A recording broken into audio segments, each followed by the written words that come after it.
দুপুর থেকে কার্যত অঝোরে বৃষ্টি শুরু হয়েছে আরামবাগে। ঘন্টার পর ঘন্টা বৃষ্টির জেরে শহরের একাধিক এলাকা জলমগ্ন হয়ে পড়েছে। রাস্তায় জমেছে হাঁটু সমান জল। ভোগান্তিতে পড়েছেন নিত্যযাত্রী ও ব্যবসায়ীরা। টানা বৃষ্টির প্রভাব পড়েছে দুর্গাপুজোর প্রস্তুতিতেও। শহরের বিভিন্ন দুর্গা মণ্ডপে কাজ বন্ধ হয়ে গেছে।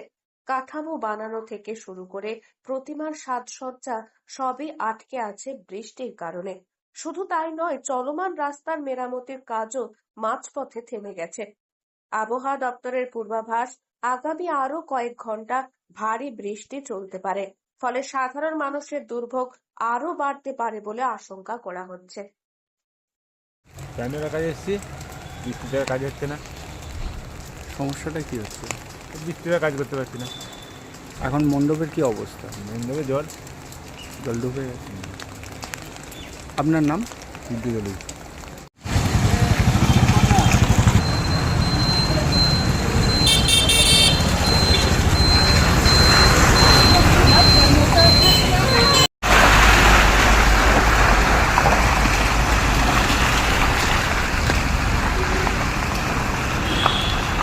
বারোটা থেকে এই বৃষ্টিটা নেমেছে এবং এই বৃষ্টিটা কন্টিনিউ হয়ে চলেছে।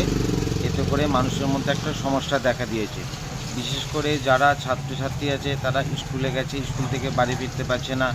বাড়ির লোকেরা একটা আতঙ্ক বোধ করছে বা বাড়ির লোকেরা একটা ভাবছে কখন ছেলেমেয়েরা স্কুলে আসবে, আমার বাড়ি ফিরবে কখন, ছাতা পর্যন্ত নিয়ে যায়নি। তারপর সামনে কালকে আমাদের কৌশিকী অমাবস্যা আছে, সেটা একটা অনেক জায়গায় যেখানে পুজো হয় সেখানে একটা পুজোর মধ্যে একটা অনেক একটা সামান্য প্রবলেম দেখা দিচ্ছে ইয়ে করে। তারপর আশ্বিন মাসে দুর্গা পুজো আজ আমাদের অলরেডি আমাদের বয়েজ মাঠে দুটো প্যান্ডেল আরম্ভ হয়েছে, একটা মানিসঙ্গের একটা তিনের পল্লীতে। সেখানে জল জমে গেছে সেখানে।